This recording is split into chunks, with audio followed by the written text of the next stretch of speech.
복음 1장 1절 2절 17절 그리고 로마서 4장 3절로 하겠습니다. 같이 한번 읽겠습니다. 시작. 아브라함과 다윗의 자손 예수 그리스도의 계보라. 아브라함이 이삭을 낳고 이삭은 야곱을 낳고 야곱은 유다와 그의 형제를 낳고 그런즉 모든 대수가 아브라함부터 다윗까지 14대요 다윗부터 바벨론으로 사로잡혀 갈 때까지 14대요 바벨론으로 사로잡혀 간 후부터 그리스도까지 14대더라. 성경이 무엇을 말하느냐? 아브라함이 하나님을 믿음에 그것이 그에게 의로 여겨진 바 되었느니라. 아멘. 오늘은 원어를 통해 배우는 묵시복음 22번째 시간으로요. 아브라함, 성전에서 말씀으로 존재하는 그들이라는 제목으로요. 말씀 나눌게요.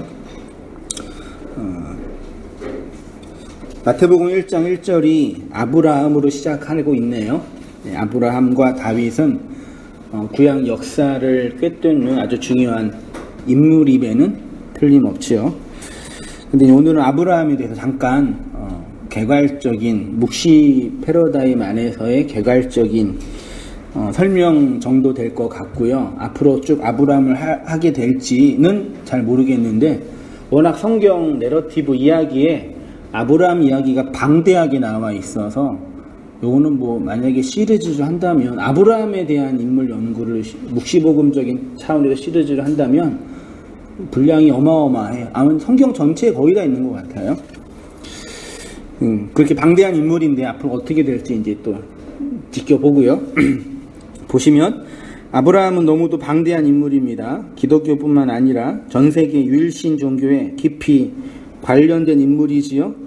유일신 종교는 다 아브라함을 믿든지 알든지 섬기든지 해요. 유대교는 자신들의 선민사상, 아브라함의 자손이라 그러죠.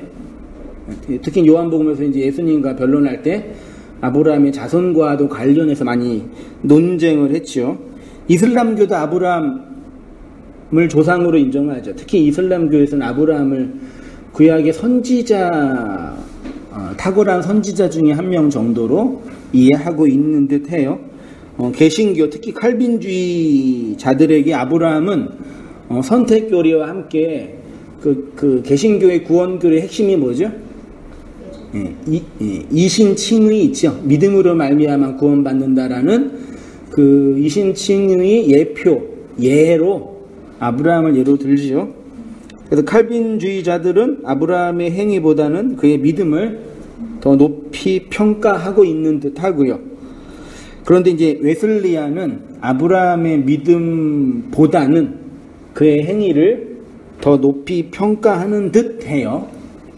이렇게 아브라함은 유대교와 이슬람교와 개신교의 여러 분파들의 중요한 인물이지요. 그런 측면에서 아브라함을 어떻게 이해하고 있느냐, 아브라함을 어떻게 해석하고 받아들이고 있느냐가 자신들이 믿는 종교 분파의 중요한 교리를 형성하고 있는 거죠. 그렇죠? 여러분은 이 아브라함을 어떻게 이해하고 계셔요? 아브라함 하면 어떻게 받아들이고 계셔요? 믿음의 조상. 그렇죠? 여러분이 이해하는 그 아브라함에 대한 이해는 사실 개신교 진영에서 이해하고 있는 틀을 크게 벗어나지 못해요. 실제로 아브라함 본 적도 없고 아브라함의 그 객관적인 역사에 대해서 알 수도 없고 성경에 기술된 아브라함을 자신들의 종파에 맞게 위치에 맞게 해석한 틀이니까요. 제가 대표로 예를 든 게 일반적으로 한국 개신교 진영에서 아브라함에 대한 이해는 다분히 기복적이고 믿음주의적인 관점이다. 기복적인 건 뭔지 아시죠? 믿음주의가 뭔지 아셔요? 이건 그 믿음이면 다 된다라는 믿음지상주의 있죠. 이게 20세기 미국에서 소위 말해 프래그머티즘이라고 하는 실용주의, 과학주의와 기독교가 접목돼서 소위 말해 뭐 심리적 믿음, 피근말리온 효과 등등 있죠. 보는 대로 되는 거, 말하는 대로 되는 거. 내 아들이 지금은 사원이지만 그 아들한테 사장님 그러면 몇 년 후에 뭐가 돼요? 사장님이 된다더라. 그렇게 부르면 된다. 말하는 대로 된다. 생각하는 대로 된다. 이런 식의 사회 그 심리적 그런 내용들이 있죠. 그게 소위 말해 믿음주의적 발상이에요. 대표적인 그 사람이 이제 지금은 한물 같지만 한 20년 전쯤에 그 로버트 슐러를 기초로 한 그 잘 되는 나? 긍정의 나 있잖아요. 이름이 뭐더라? 오스틴. 예. 그분이 이제 대표적인 선도주자가 아니라 믿음주의로 이제 교회가 크게 부흥한, 성장한 20세기의 새로운 종교 분파. 그러니까 교회사적으로 볼 때는 이제 오순절주의의 새로운 버전이죠. 그 오순절주의는 중동이나 중남미 같은 이렇게 개발도상국이나 좀 못 사는 나라에서 사람들한테 이제 되게 심리적 은혜를 줄 때 사용했던 방식이 오순절주의였는데 영미권이 그게 안 통했거든요. 근데 이제 그걸 통하게 한 사람이 말하자면 로버트 슐러를 기초로 한 그 조엘 오스틴 같은 사람이 만든 그 잘 되는 나. 그래서 결국 그들은 이제 말하고 싶은 건 자아 성취예요. 인간의 욕구 중에 가장 아래에 있는 욕구가 뭐라 그랬어요? 생존 욕구라 그랬죠. 먹고 자고 싸는 거. 그 다음에 관계, 사회적 안정 다 했어요. 돈도 있고 안정도 되고 먹을 거 걱정 없어요. 그래도 인간이 만족할 수 있어요? 어때요? 마지막에 뭘 해야 돼요? 자아를 실현해야 돼. 그러니까 먹고 사는 문제 다 해결되면은, 그러니까 먹고 사는 문제 때문에 고민하는 사람은 자아 실현 가지고 고민해요, 안 해요? 노동자들은 그런 걸 고민 안 해요. 아주 그 심플한 인간의 기초적인 욕망은, 근데 먹고 사는 문제 해결이 된 여유로운 분들은 그런 걸로 안 싸우지만 이제 뭐 어떻게 하면은 좀 고귀하게 살까? 인간이 밥만 먹고 살 수 있어요? 바보 같은 생각이죠. 밥만 먹고 못 살죠. 네, 인간이니까. 그게 최극점이 자아실현인데, 그거를 이제 성경을 이용해서 믿음이라는 성경적 용어를 이용해서 이제 인간의 내면의 욕망을 실현한다는 방식에 그 뭐라 그러면 좋아요? 종교 21세기의 새로운 종교의 흐름인 것 같아요. 고대 시대 종교처럼. 그걸 기독교라고 이해하는 게 큰 문제죠. 저도 20살 때 조엘 오스틴 잘 되는 나 되게 베스트셀러였거든요. 20대쯤에요. 예수님 안 믿는 친구가 그걸 보더니 야, 기독교가 이런 거냐고. 그랬어요. 예수님 안 믿는 기독교 밖에 있는 한 친구가 그 책을 보면 이런 게 기독교냐고. 아무튼 다분히 한국 교회는 아브라함에 대한 이해를 기복적으로 이해하죠. 그래서 기복을 추구하는 예표로 대표적인 사용하는 구절이 창세기 12장 1절 이하에 있네요. 여호와께서 아브라함에게 이르시되 너는 너의 고향과 친척과 아버지의 집을 떠나 내가 내게 보여줄 땅으로 가라. 내가 너로 큰 민족을 이루고 내게 복을 주어 내 이름을 창대하게 하리니 너는 복이 될지라. 너를 축복하는 자에게는 내가 복을 내리고 너를 저주하는 자에게는 내가 저주하느니 땅의 모든 족속이 너를 말미암아 복을 얻을 것이라. 복 받으려면 어떻게 해야 돼요? 1차 떠나야 돼요. 있는 자리에서 떠나야 돼요. 그래서 헌신을 강조할 때 얘기하죠. 창세기 14장 19절 같이 읽겠습니다. 시작.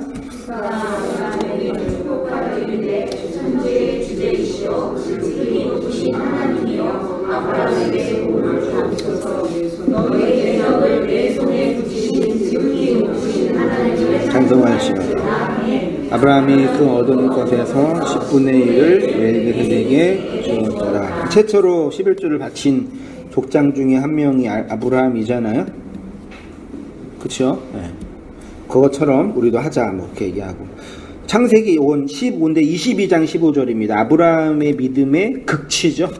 여호와의 사자가 하늘에서부터 두 번째 아브라함을 불러 이르시되 여호와께서 이르시기를 내가 나를 가리켜 맹세하노니 내가 이같이 행하여 뭘 행하였어요? 내 아들 내 독자도 아끼지 아니하였은즉 내가 내게 큰 복을 주고 내 씨를 크게 번성하여 하늘의 별과 같고 바닷가의 모래와 같게 하리니 내 씨가 그 대적의 성문을 차지하리라.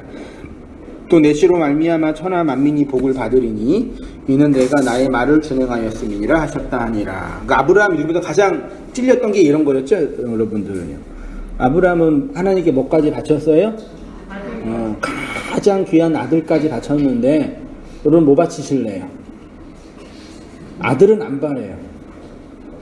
이런 식의 이제 접근. 그러면 이제 찔리죠? 안 찔리셨구나. 그러니까 찔리는 게 아니라 되게 도전이 되죠. 그러니까 찔리는 건 되게 부정적인 의미고 되게 신앙 기독교 생활 되게 도전적인 거죠. 아브라함은 그 정도 했는데 나는 어느 정도는 해야 그 정도까지는 아니지만 그래도 이 정도는 해야 되지 않을까. 그렇죠? 아브라함 하면 가장 많이 예를 드는 것이 이삭을 바치기까지 한 그의 믿음과 시험에 관한 이야기입니다. 내 아들 내 독자까지도 아끼지 아니하였은즉 이라는 구절은 인간의 행위를 자극하는 아주 중요한 성경 구절이 되었습니다. 이런 아브라함과 아브라함에 관한 해석은 이거 좀 오타가 좀 있어요.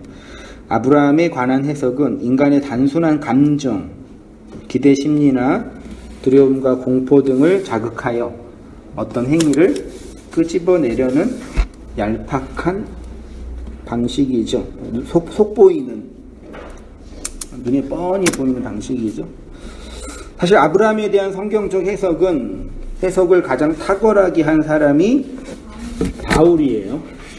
특히 갈라디아서와 로마서는 아브라함의 믿음에 대한 기독론적 해석이라고 해서 창세기의 복음적 이해예요. 그러니까 바울이 예수님을 통해서 기독교를 창시한 교회사적으로는 인물이지만 그 근거가 뭐냐면 창세기의 내용을 예수님을 통해 재해석한 인물이에요. 갈라디아서랑 로마서는 창세기의 새로운 버전이에요. 사실은. 그래서 어떤 분이 창세기만 잘 이해하면 성경을 다 이해할 수 있다 이렇게 표현하기도 해요. 어떤 분들은. 전 세계 복음주의 개신교 진영이 바울의 이러한 해석을 그대로 받아들이는 듯 하지만 실제로 그 속에 들어가면 기복적이고 믿음주의적인 관점에서의 아브라함에 대한 이해와 해석이다. 그래서 우리도 알게 모르게 아브라함을 기복적 관점과 믿음주의적 관점으로 이해하고 받아들여 왔어요. 그래서 제가 그런 부분에 있어서 한국교회에서 이제 그 믿음에 관해서 목회자 중에 가장 그 인간적으로 철학적으로 깊이 고민한 목사 중에 한 분이 지금 은퇴하셨지만 남포교회 박영선 목사님이시거든요. 네, 물론 그분이 이제 인간 성화론과 인간 행위에 대해서 많이 강조한 부분도 있긴 있지만 어쨌든 존재적으로 그러니까 우리나라 60년대 70년대 무슨 신학이 있었어요 교회에. 그때 이제 부흥했던 부흥신학 부흥회와 그 다음에 이제 파라처치에서 성경 공부 교재 가지고 와서 교회 부흥시킨 소위 복음주의 운동한 목사님, 오카노미나 하영조 목사님, 구영도 목사님과 이제 쌍벽을 이루는 분이 이제 남포교회 목사님이시거든요.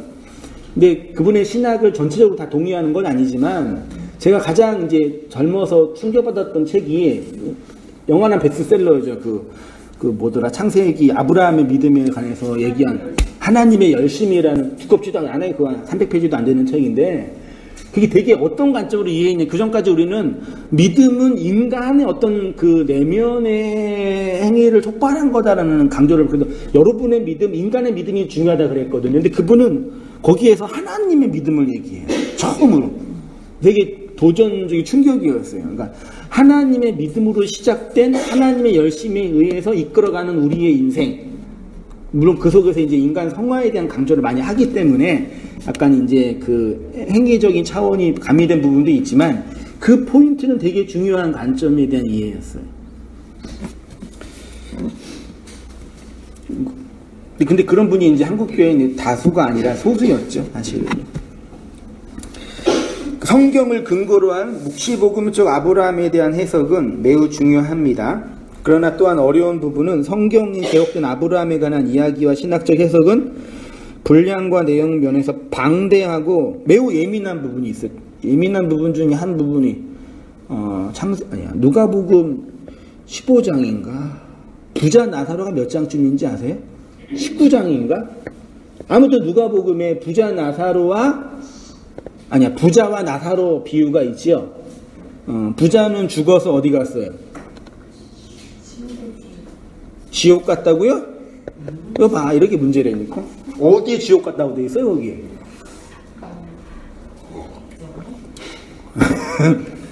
지옥이라고 써있지 않아요, 부분에. 음부에 떨어졌다 그랬죠? 음부가 지옥인가? 음부가 지옥이라고 누가 그래요? 그 나사로는 어디 갔어요? 아브라함. 그치. 우리 사모님 천국이라고 그랬죠? 아브라함의 품으로 갔다 그랬어요. 그럼 아브라함의 품이 뭐예요? 천국이에요? 얼마나 조용해져요, 갑자기 분위기가. 사해지잖아요. 그때 아브라함의 품이, 그럼 어디냐? 아브라함의 품이, 아브라함의 가슴? 아브라함의 마음? 뭐예요? 그래서 개신교는 그냥 아브라함의 품은 천국, 음부는 지옥, 이렇게 도식한 거예요. 잘못된 해석이죠. 되게 어려워요. 그래서 그거 이제 구약 유대교적 사상과 정승을 또 연구하면서 그게 천국 가기 전에 이제 열조의 구약의 인물들은 죽으면, 예수 믿는 구약의 인물들, 언약받은 구약의 인물들은 죽으면은 열조로 갔어요. 열조. 열조는 또 뭐예요? 조상이거든요. 조상님께 간 거예요. 근데 이런 거 하나만 보도 되게 어려운 부분이 많아요. 심플하게 아브라함의 믿음을 본받자 이렇게 말하면 편한데, 내용으로 들어가면 되게 해석적으로 어렵더라고요. 그래요. 방대할 뿐만 아니라 어려워요. 그걸 인정하고, 그럼 어떻게 해야 되냐? 그러면 1차적으로 할 수 있는 건 접근해 가면 되죠. 그래서 첫 번째로 이제 본 게, 마태는 예수님이 아브라함의 아들이고 다윗의 휘오스라 그랬죠. 아들이라 그랬죠. 아들은 세우는 자, 건설하는 자, 건축하는 자라 그랬어요. 직역하면 아브라함의, 이게 속격으로 되어 있으니까 아브라함의 세움, 다윗의 세움이에요. 이는 아브라함이 세웠다는 것이고 다윗이 세웠다는 거죠. 아들이 세운 것이 뭐냐? 아들이 뭘 세운다 그랬어요? 아들은 집을 세워요. 그렇죠? 그 집은 뭐예요? 구약적으로 보면 성전이죠. 그걸 또 하나님의 집이라고 하고요. 그러니까 아들은 하나님의 집을 세우죠. 이 성전을 신약성경은 그리스도라고도 하지요. 그러니까 아들이란 단어가 함의된 거는 뭐냐면, 아들이 성전을 세운다, 하나님의 집을 건축한다, 하나님의 나라를 확장한다, 하나님의 권세를 높인다 등등등으로 표현할 수 있다. 다 같은 뜻이에요. 집을 세운다, 하나님 나라를 확장한다, 하나님의 권세를 높인다. 다 같은 의미입니다. 그래서 이제 기초적으로 해야 할 게, 아브라함이라는 단어가 가지고 있는 히브리 문자가 뜻이 뭐냐라는 부분인데, 히브리 문자로 아브라함 이렇게 했어요. 아브라함. 몇 글자예요? 알파벳으로 5개죠. 앞에 2개, 가운데 하나, 뒤에 하나. 뒤에 2개. 요게 아부, 그 다음에 레시, 그 다음에 함, 3개의 단어로 조합. 원래 영어도 전미사, 접두어, 그런 거 있잖아요. 모든 언어는 다 그렇게 시작됐을 거라고 보는 거죠. 아브라함으로 되어 있어요. 그럼 아부는 뭐냐? 알렙이랑 베이트죠. 알렙은 영어의 A고, 베이트는 영어의 B예요. 가운데 레시거든요, 로시. 이건 영어의 L 정도. 로드 기억하면 돼요. 로드가 뭐예요? 로드. 주님. L. 주님인데 머리란 뜻도 있죠. 레시. 뒤집어 놓은 거 같죠? 그 다음에 함 되어 있네요. 아부는 아버지란 뜻이고요. 레시는 머리란 뜻이고, 함은 전미사로 3인칭 복수형. 3인칭 복수형은 뭐예요? 그들, 저들 있지요. 그래서 그때 또 함, 3인칭 복수형 전미사는 함은 또 해와 맴으로 나누는데, 해는 알파벳에 뭐랑 비슷해요? H, 맴은 M. 그 해는 숨, 호흡, 숨구멍 이런 걸 뜻하고요. 그 다음에 맴은 여기 이제 물, 엄마가 젖주지요. 젖.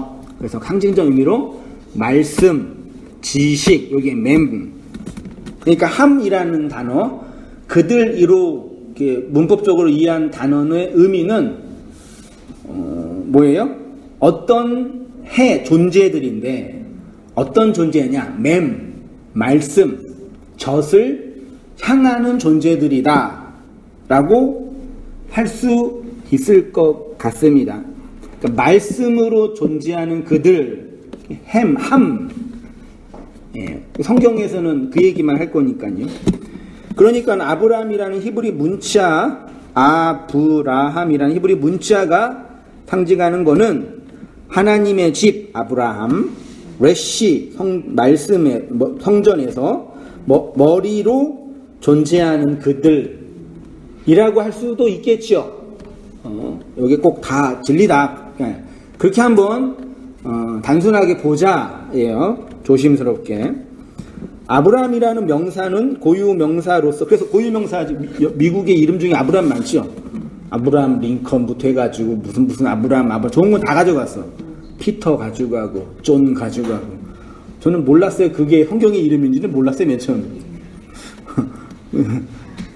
마리아도 가져가고 다비드도 다 가져갔죠. 성경 인물 다 가져갔네. 그러고 보니까 우리는 뭐 조조 그렇게 안 하잖아요. 관우 그렇게 안 하잖아요.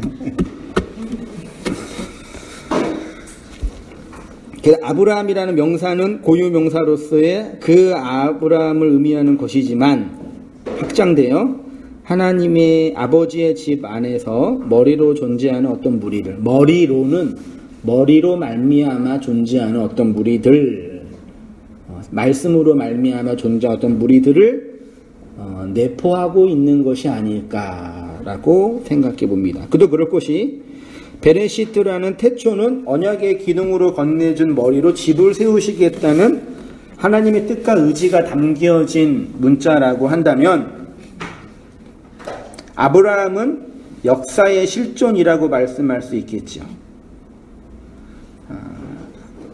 그렇게 하나님이 세운 자들이 아버지의 집 안에서 말씀으로 존재하는 그 실존에 대해서 상징하는 것이라 할 수 있겠죠. 그래서 하나님이 당신의 집을 이렇게 세우겠다라고 언약하셨죠. 그것들의 구체적인 예와 예표와 상징으로 누구를 사용하는 거예요? 아브라함을. 그래서 아브라함의 생애가 전체 다 기록되어 있는 거예요. 희한하게 태어나는 건 안 기록되지만 그의 그 순례적 삶이 그 바벨론부터 다 기록되어 있는 거예요. 이것이 누구의 생애라고요? 하나님의 성전으로 지어져 가는 교회, 성도, 우리의 그 존재적 상징을 내포하는 거예요.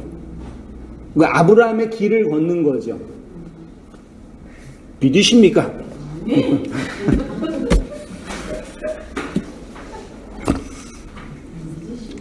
베레시트가 묵시의 언약이라고 한다면 아브라함은 역사의 실존이다. 그래서 아브라함에게는 역사적 생애가 있는 것이고 그 생애는 또 다른 아브라함으로 존재하는 어떤 무리들의 언약적 삶을 그대로 예표하고 예증하고 상징하는 거죠. 시편에 그런 고백이 있죠. 주의 말씀은 내 발의 등이요 내 길의 빛이다. 그러면 내라는 나라는 주체적 자아가 있고 말씀은 뭐예요? 나의 등이고 빛이죠. 그러면 잘 생각해 보세요. 주체가 나예요, 말씀이에요? 그 본문에서요. 말씀이 왜 필요해요? 이게 오라요? 글러요? 글러 먹었죠? 잘 생각해 보세요. 시인이 그 본문을 문자적으로 볼 때 하나님 말씀 너무 소중해요. 그쵸? 왜 소중해요? 그게 내 인생을 비춰주니까. 그러면 주체는 말씀의 인생이에요. 거기에서 말씀이 내가 필요해요? 내가 말씀이 필요해요? 그 주체가 누구냐고요? 지금 뭐가 다른지 아시겠어요? 시인은 그렇게 말하지 않았겠죠. 그러니까 우리의 기본적인 편견과 사고에는요, 언제나 주체는 누구한테 있어요? 나한테 있단 말이에요. 그러니까 말씀이 왜 필요하냐? 내 길을 좋은 길로 인도해 주시는 능력이 있기 때문에 말씀이 필요한 거예요. 근데 그거는 본질적으로 주체가 나라고요.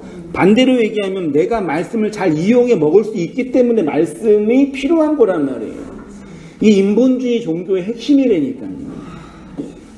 왜 은혜 받으려고 그러세요? 껄쩍지근하니까. 껄쩍지근한 막걸리 드시면 되지. 그럼 나한테 뭐가 좀 이런 걸 아재개그라 그러죠. 나한테 뭐가 좀 필요하니까 말씀을 듣는 거란 말이에요. 심리적으로. 인간은 그럴 수밖에 없어요.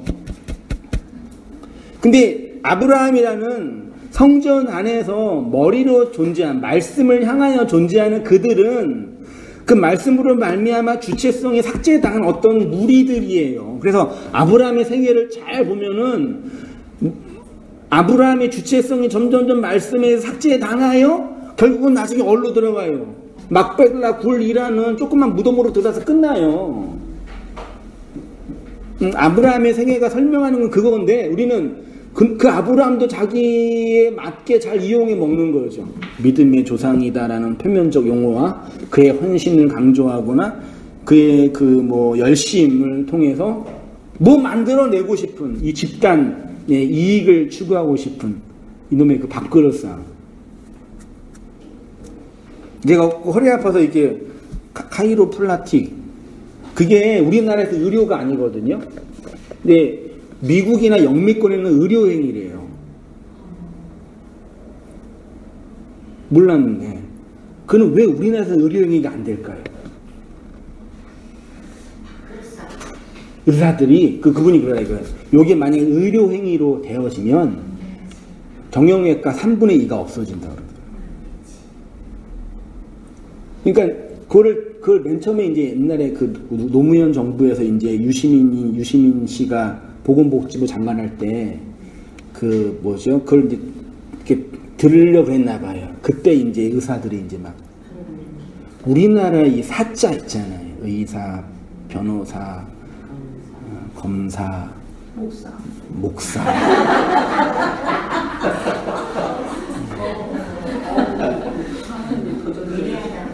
이게 강해요. 저도 몰랐어요. 목소리가 센지는. 아주. 그러니까 소위 말해 정통 교단들이 이단성이 있는 사람들을 비난하는 이유가 뭐냐면 뭐 교리적 차이나 뭐 그리스도의 복을 그런 어떤 신앙적 열심보다는 모호하기 때문에 밥그릇을 빼가기 때문에 화가 나는 거예요. 요즘에 또 이제 이용희 선교사를 또 이제 합신해서 이제 이단성으로 시비를 건다 그러는데 결국은 그 뭐겠어요? 자꾸 성도를 빼가니까 자기네 그 밥그릇을 빼가니까 그냥 속에서는 보이지 않는 내용은 그거고 겉으로는 이제 신학적으로 문제있다고 비난하는 거죠. 그러니까 결국은 우리 인생은 다 이거예요. 결국은요. 그 얘기를 듣고 그래서 이게 물리치료사 정도도 대우를 못 받는 상태에서 이렇게 그러니까 그게 그 사업이 번성할 수가 없죠. 왜냐면 뭐 실비도 안 되고 한봉할 때 이게 돈 내야 되고 뭐 어떤 등록도 안 되니까. 그러니까 권력을 갖고 있는 자의 거대한 힘이겠죠. 뭐 하다가 여기까지 나왔어요? 네, 아브라함이요. 그러니까 성도의 우리가 아브라함을 바라볼 때 그 말씀을 바라볼 때 그 말씀이 주체가 돼서 나를 그 말씀으로 이끌어가는 거예요. 내가 말씀을 잘 잡아서 내 인생의 어려움을 잘 극복해내는 게 아니란 말이에요. 이건 되게 중요한 묵시복음적 이해가 필요한 영역이에요. 이 전환이 없으면요 말씀 못 들어요. 다 자기 입장에서 뭘 하려고 그러는 거예요. 나한테 필요한 이 땅의 어떤 것들을 잘 이용해 먹을 뭐 기복 그런 것도 유치하더라도 그러면 뭐 자아실현까지라도 나의 의의를 챙기는 차원 정도라도 요거를 잘 이용해 먹는 거예요. 근데 복음, 그리스도의 복음은 그렇게 가고 있는 나를 하나하나 끄집어내서 말씀으로 존재하는, 말씀으로 호흡하는 자로 세워가는 게 성도의 일생이고, 그걸 예로 든 게 아브라함인 거죠. 니들이 이렇게 아브라함처럼 이렇게 가는 거야. 그러니까 아브라함의 겉만 보면 의미가 없어요. 아브라함의 그 내용에 있는 의미. 가장 기초적인 게 아브라함이라는 문자 안에 담겨진 의미겠죠. 그 다음에 또 이제 확장해서 아브라함의 내러티브를 잘 연구하면 되는데, 이것도 연구하는 것도 다 또 이제 또 자기 또 멋대로 이용해 먹으려고 그러죠. 아브라함이 어디 가서 뭐 룻과 싸웠는데 아브라함은 너무 착해가지고 룻한테 다 양보했다. 여러분도 다 양보해야 된다. 뭐 이런 식의 또 말도 안 되는 적용을 해버리고, 또 그 하나님 또 복 주신다. 봐라, 이삭을 낳는데 다 부자 됐지 않냐.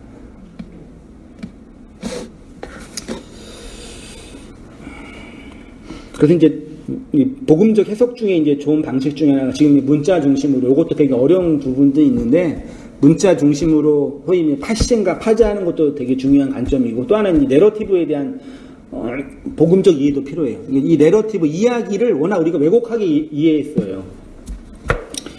자, 그러니까 아브라함은 말씀으로 존재하는 어떤 무리를 상징하고 예표하는 거예요. 말씀으로, 말씀 안으로, 말씀 속에서, 말씀이 머리가 되어 존재하는 무리들. 구약 성경의 스트롱 코드를 찾아보면, 스트롱 코드, 그러니까 히브리 구약 성경의 단어들을 코드화한 거예요. 이거 어떤 학자가 했거든요, 목사님이. 오래전에. 근데 단어가 만 단어가 안 돼요. 저 고등학교 때 대학 들어가면 22,000 단어 외워야 된다고 했던 거 기억나. 다 못 외웠지만 22,000의 반도 안 되는 거잖아요, 사실은. 요거 외우면 사실 되거든요. 뭐 어미 변화도 힘든 부분도 있지만, 그 스트롱 코드가 그 구약이 99,000개예요. 그중에 가장 먼저 나와 있는 단어가 아브예요. 1번부터 4번까지가 아브예요. 모음 좀 바뀐 거 빼놓고. 근데 아브의 뜻은 뭐냐? 아버지예요. 아브라고 쓰고 뜻은 아버지라고 있는 거예요. 근데 그 의미는 뭐냐? 아브, 알레프, 하나님, 베이트, 집이에요. 그래서 아버지의 집이 아브인데, 그거를 하나님의 집이 아브인데 그거를 아버지라고 해서 읽는 거죠. 아버지라고 읽는 소리 안에 하나님의 집이라는 뜻이 담겨져 있습니다. 그런데 이 단어의 또 다른 뜻이 뭐냐? 열매란 뜻도 있어요. 열매 안에 뭐가 있어요? 씨가 있죠. 아버지는 뭐가 있는 분이에요? 씨를 건네준 분이 아버지죠. 그런데 이 씨를 자라게 하는 분은 누구예요? 엄마예요. 나의 사랑하는 책 비록 헤어졌지만 어머님이 읽어주시던, 왜 아버지가 안 읽어줬대? 일하러 나가서 그러나? 어머님이 이렇게 가르치고 보호하고 양육하는 거예요. 동양 문화권이 그런, 서양도 그런 것 같기도 한데, 어머니는 젖을 가지고 있어요. 아버지는 씨를 가지고 있고. 그래서 그 생리적 기능상 양육을 더 수월하게 할 수 있겠죠. 뭐가 있으니까? 가슴이 있으니까요. 아버지의 집이 성전이고, 그 성전의 내용이 뭐라고요? 말씀이니까. 하나님이 아버지로 우리에게 씨를 주시고 어머니로 젖을 주어 양육하는 거죠. 어디에서요? 성전에서. 어디로? 성전으로. 하나님의 부성은 씨를 건네주는 분으로, 모성은 씨를 양육하는 분으로 나타납니다. 이러한 구약적 이해를 가지고 있었던 어거스틴에게 영향을 받은 칼빈은 하나님을 아버지로 모시는 자는 교회가 그의 어머니다. 그러니까 그 칼빈의 교회론 중에 가장 대표적인 게 어머니론이거든요. 교회는 어머니다. 그러니까 양육, 돌봄, 목양이라는 관점으로. 여기서 말하는 어머니로서의 교회는 이 말은 가견교회, 목사를 중심으로 한 조직적 교회를 의도한 바죠. 어머니 교회론의 가장 강한 집단은 어디예요? 가톨릭이, 하나님의 교회? 하나님 어머니 교회? 가톨릭이에요. 거기는 교회에 나가면 구원이 없어지거든요. 근데 개신교는 조금 더 개혁한 거죠. 이게 되게, 그럼 가견교회란 비가견교회, 물리적 조직적 교회와 무형의 교회에 어떤 관계가 있어야 되냐는 되게 중요한 관점이고, 소위 말해 이제 묵시복음을 주창하는 이제 사람들은 가견교회보다는 성도 한 사람 한 사람의 개별적 교회로는 강조하겠죠. 그럴 수밖에 없어요. 근데 여러 가지 이제 좀 조직적인 어려움들이 있어요. 좀 풀어내야 할 고민도 있고, 물론 우리 하나하나가 교회로서는 완벽한 교회죠. 그렇죠?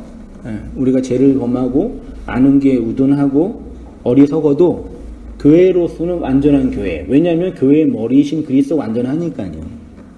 그리고 우리가 다 동의해, 인정해요. 그런데 교회는 모여있는 교회여야 돼요. 그러니까 교회라는 의미 자체에 모임이라는 게 있어요.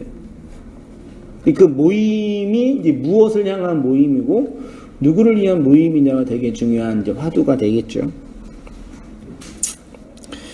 근데 그때 이제 앞으로 우리 그 21세기 점점 개별화가 되는 시대 속에서는요, 교회라는 조직적인 교회라는 범주를 넓힐 필요는 있는 것 같아요. 한 장소, 한 목사에게 이렇게 집중되는 조직적인 어떤 그런 기관보다 좀 범교회적인 네트워킹이 되는, 말씀으로 네트워킹이 되는 어떤 한 사람의 교권에 집중하기보다는 진리라는 말씀이라는 어떤 교리라는, 자신들이 믿는 교리라는 그 가치로 소통과 네트워킹이 되는 교회론이 되게 중요한 관건인데, 그럼 제일 중요한 건 이제 리더십이죠. 관계 리더십.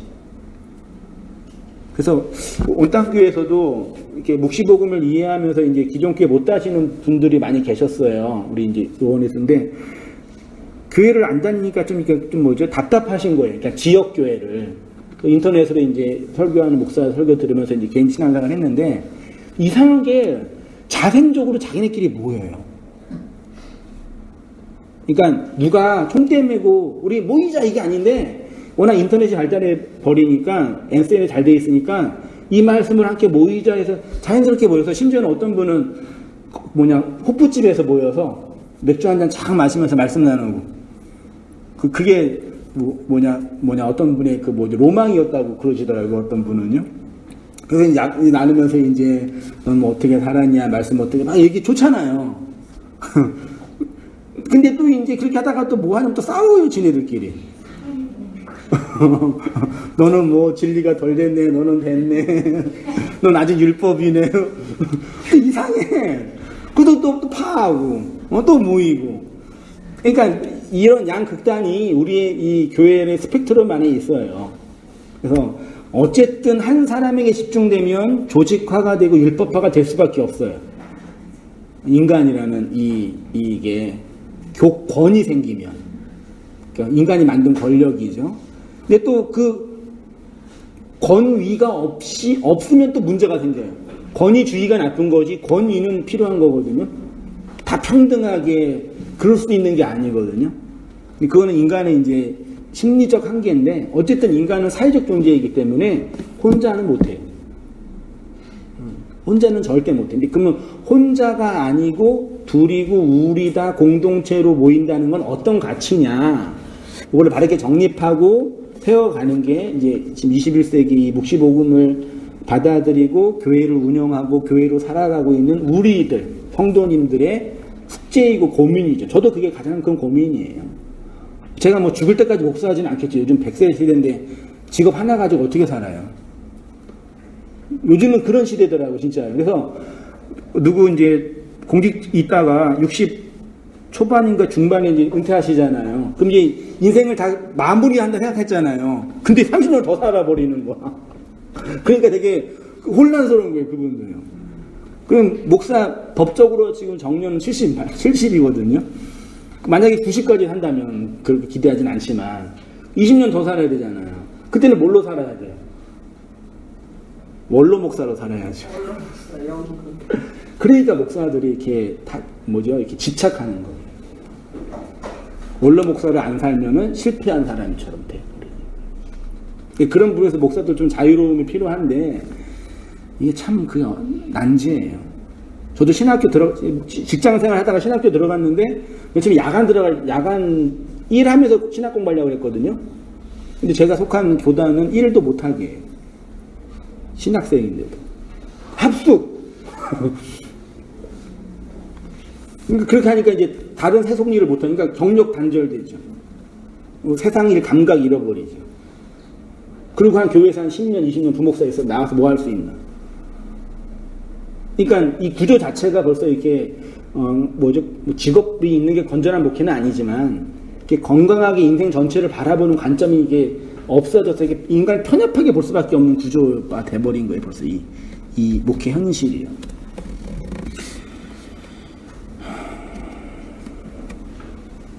뭐 하다가 이 얘기했어요? 어머니 교회 하다 그랬죠. 그래서 그런 의미에서 우리가 어쨌든 여러분 신앙생활은 죽을 때까지 하실 거 아니에요. 그리고 그동안은 교회로 사실 거고 또 교회로 모이실 거 아니에요. 여기에서 영등포교회가 갑자기 부흥해가지고 지상으로 올라갈지 누가 건물을 헌납해가지고 그 형제 어디 갔어? 헌납해가지고 할지 그런 일을 할지도 모르겠고 또 일이 생겨서 또 파해서 또 각자 모일 수도 있겠지만 어쨌든 각자 자기의 위치에서 모여서 교회라는 걸 할 수밖에 없어요. 가정교회를 하든 아니면 뭘 하든 그런 부분에서 각자 이 시대와 상황에 맞게 혹은 복음적인 어떤 이 진리를 전하는 위치에서의 가장 가치 있는 관점으로 이렇게 조심스럽게 또 서로를 존중하면서 그런 게 필요해요. 지역 교회 공동체론 중에 하나가. 그게 구체적으로 어떻게 모여야 할지는 더 많은 강론이 필요하겠지만요. 그러니까 개인이 은혜 받는 차원도 중요하지만 어떻게 공동체성으로 확장될 거냐는 더 중요하단 말이에요. 각자의 위치에서요. 그 정도로 이제 표현하고요. 그래서 교회는 어쨌든 가르치는 기관이다. 어머니의 품이다. 그러니까 내가 하나님의 씨를 받은 교회이면서 또 영혼을 품는 어머니예요. 그래서 우리의 완성은 누군가에게 그리스도의 진리를 전할 때 완성이 돼요. 아버지의 집인 성전 안에는 말씀이 있습니다. 그런데 이 말씀이 무엇으로 사역하냐면 머리로 사역합니다. 그러니까 아브라함은 하나님의 머리로 존재하게 된 그들에 대한 것입니다. 아브라함은 하나님의 머리로 성전 안에 있는 말씀의 가르침으로 존재하는 어떤 무리를 상징합니다. 그러니까 아브라함은 믿는 자가 숭배하고 존경해야 할 우상이나 열심히 쫓아가야 할 대상이 아니라 믿는 자를 대표하고 상징하는 인물입니다. 그런 관점에서 바울의 해석에 잘 나타나 있는데 같이 읽어보겠습니다. 로마서 4장 13절 시작. 아브라함이나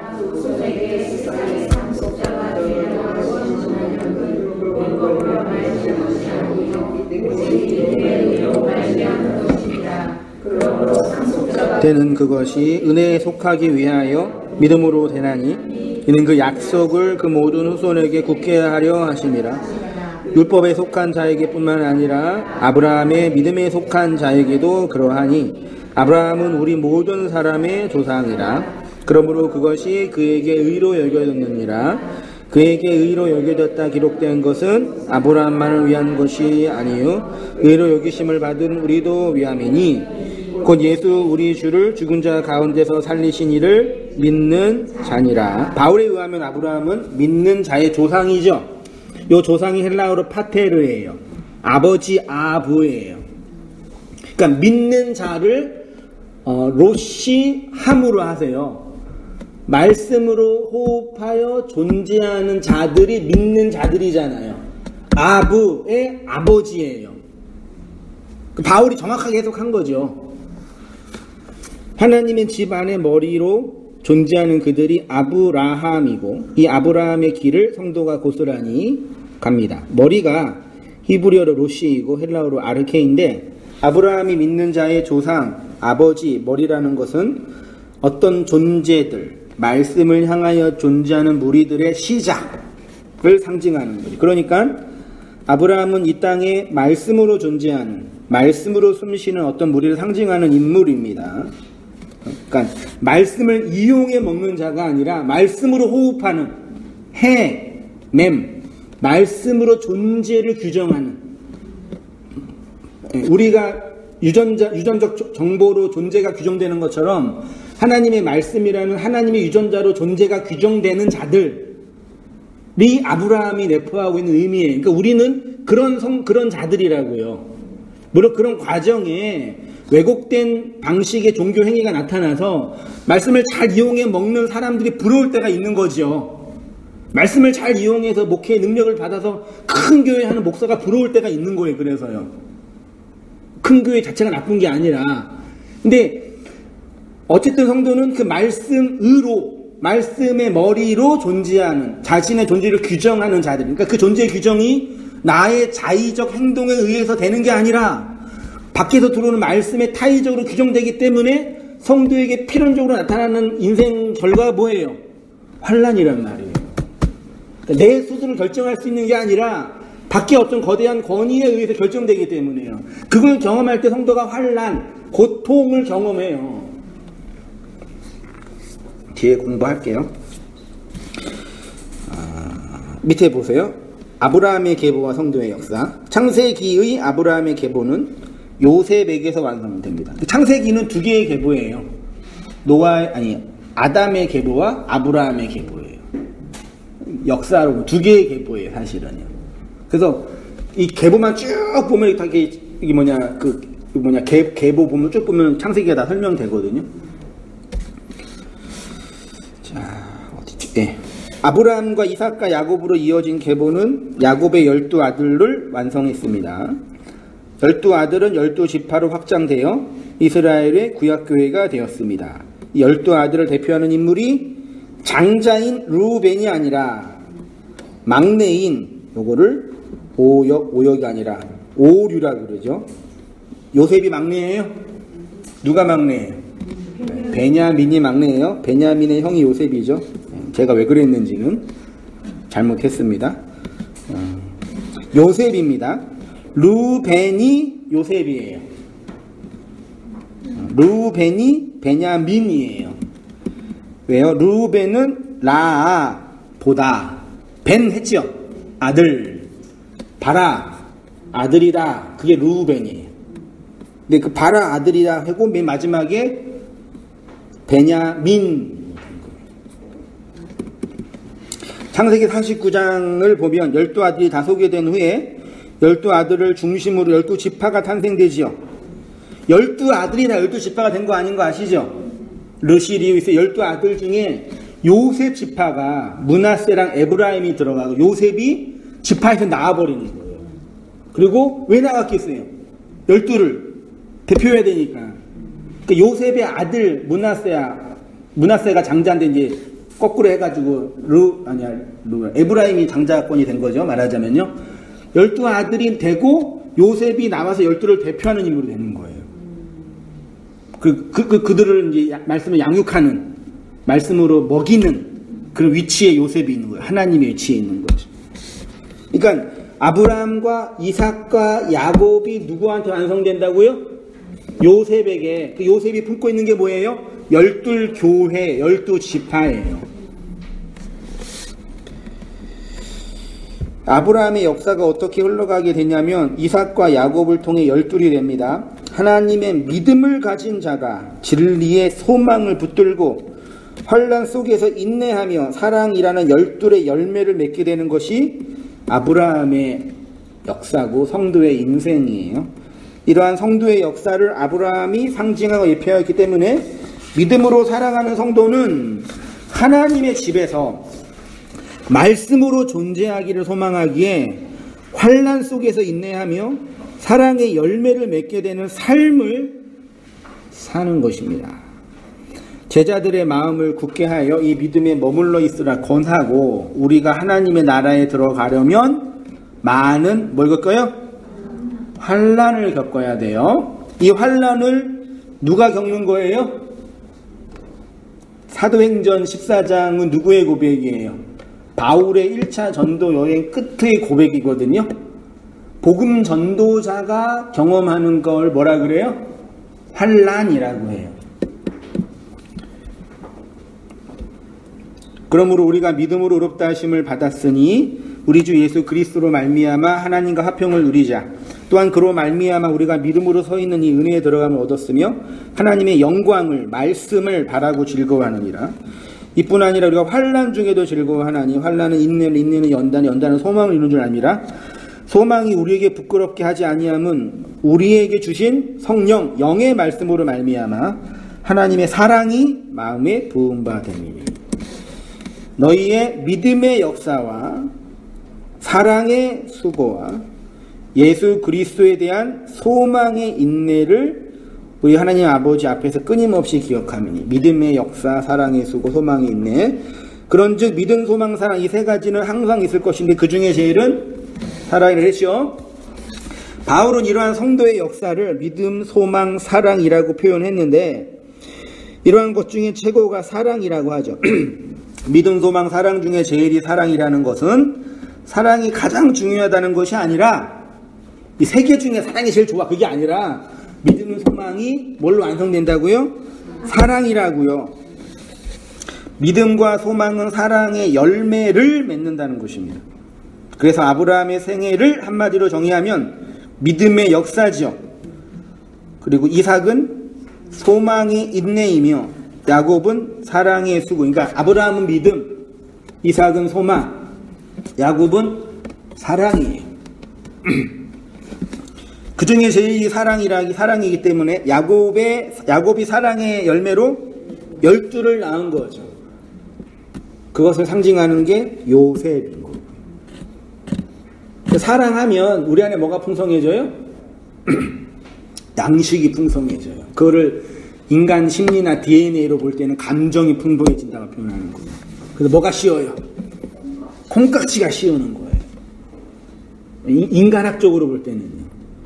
근데 진리적으로 볼 때는 사랑이 풍성해지면 말씀이 충만해지는 거예요. 양식이 풍성해지는 거예요. 그 양식으로 먹고 먹이는 관계가 되는 거죠. 아브라함의 역사에는 방대한 이야기와 교훈이 담겨져 있기 때문에 그의 생애를 연구하는 데는 많은 시간과 노력이 필요합니다. 유난히 오타가 많습니다. 죄송합니다. 그러나 그의 생애를 한 문장으로 정리하면 애굽에서 태어나, 원래 야곱의 출생지는 갈대아 우르죠. 4대 문명의 발생지인 인더스 티그리스 강과 유브라데스라고 봐요. 거기 갈대아 우르, 거기 있어요. 이렇게 초승달 지역 있잖아. 지도 뒤에 나와 있어요. 거기에서 태어나서 그 다메섹 하란에 정착하고 있다가 거기에서 이제 아버지가 돌아가셔서 가나안으로 내려오는 이야기가 아브라함의 생애예요. 그걸 갈대아 우르, 그 다음에 바벨론이 곧 애굽을 상징하는 거예요. 애굽이 갈대아니 거기 바벨론이니까요. 광야를 거쳐 가나안으로 들어가는 성도의 생애를 예표하는 겁니다. 그리고 아브라함이 다 죽고 나서 가나안에 막벨라 굴 하나 만들어 놓고 거기에 누가 들어가요? 아브라함과 열조들이 다 들어가는 거예요. 조상들이. 갈대아 우르에서 태어나 하란에 정착하다가 가나안 땅으로 들어가는 과정이 그의 역사입니다. 그래서 성도의 역사 속에는 믿음이라는 엔진, 믿음이 있어야 애굽에서 나오죠. 근데 그 믿음의 시작이 인간이 아니라 하나님이죠. 하나님의 믿음으로부터 시작되는 것입니다. 믿음에서 시작하여 광야 인생길에서 인내하며 소망을 품으며 살아가죠. 그래서 하나님 나라에 들어가려면 많은 환난을 받는 것이라고 복음 전도자가. 그러니까 환난은 누가 받는다고요?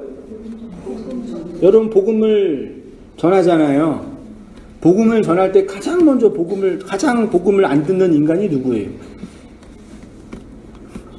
아주 끈질기게 끝까지 그 복음을 거역하는 인간이 누구예요? 누굴까요? 나예요. 그래서 인간에게 가장 큰 숙제는 나에게 복음을 바르게 전하는 거예요. 땅 끝까지, 무적의 끝까지 그리스도의 성령을 받고 능력을 받아야지만 그게 가능하고요. 아주 끈질기죠. 근데 이게 인간은 본능적으로 페르소나를 만들어 가서 살아가기 때문에 끊임없이 이렇게 그 속에서 이제 착각을 하시는 거예요. 스스로. 그러니까 이게 이제 되게 어려운 부분이에요. 객관적으로 우리는 누구든지 객관적으로 못 보는데 나에 대해서 지극히 주관적으로 보는 거예요. 근데 언제 그게 나를 객관적으로 보냐면 복음 전할 때 보여요. 거울 볼 때. 그렇게 해야지 우리가 하나님의 사랑을 담은 안식으로 성전으로 지어져 가는 거죠. 그렇게 가도록 하나님의 말씀이, 그러니까 말씀, 그리스도의 말씀, 영의 말씀은 그렇게 우리의 심연과 내면을 발가 벗기는 말씀으로 떨어져요. 그래서 무서운 거라니까요. 다른 건 다 몰라도 그리스도의 그 말씀은 나의 그 심연과 내면의 그 속을 보게 하는 그 객관적인 발가 벗겨지는 말씀으로 떨어진다니까요. 그 말씀을 향해 존재할 수밖에 없게 만든 거죠.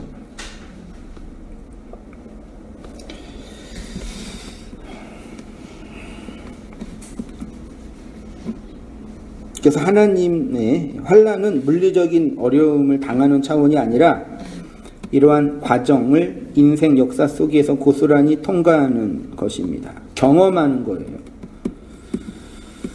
이 환난 속에서 인내하시며 하나님이 주신 영의 말씀으로 사랑의 열매가 넘치는 성도님 되시길 바랍니다. 그러니까 지역교회론을 이런 측면에서 보자면 하나님의 말씀에 의하여 환난당하여 나에게 복음을 전하는 자들이 모여서 그 복음을 나누는 현실이 교회예요. 얼마나 풍성하겠어요. 얼마나 아름답겠어요. 나만 그러나? 상상을 해보세요. 로또 맞는 거 아닌가 이거?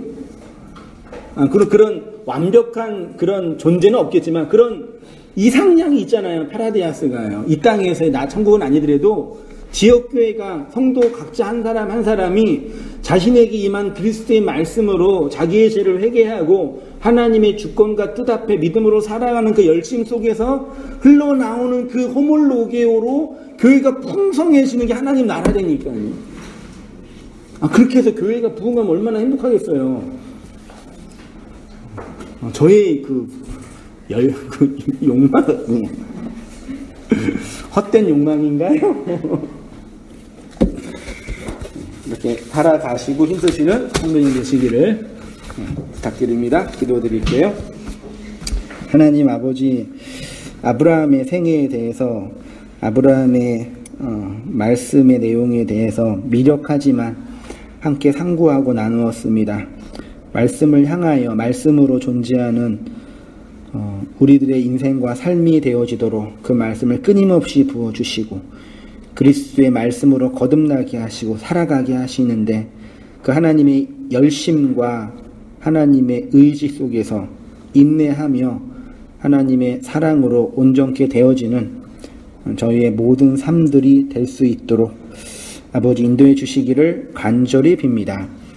말씀으로 말미암은 환난 속에서 그렇게 하나님의 말씀으로 빚어져 가는 우리의 인생인 걸 또 확인하게 해주셔서 하나님의 은혜로 충만케 되어지는 저희의 모든 삶들이 다 되어지도록 아버지 인도하여 주시옵소서. 이제는 우리 주 예수 그리스도의 은혜와 하나님 아버지의 크신 사랑과 성령의 교통하심이 우리 모든 성도님들의 삶 속에 지금부터 영원까지 함께 있을지어다. 아멘. 고맙습니다.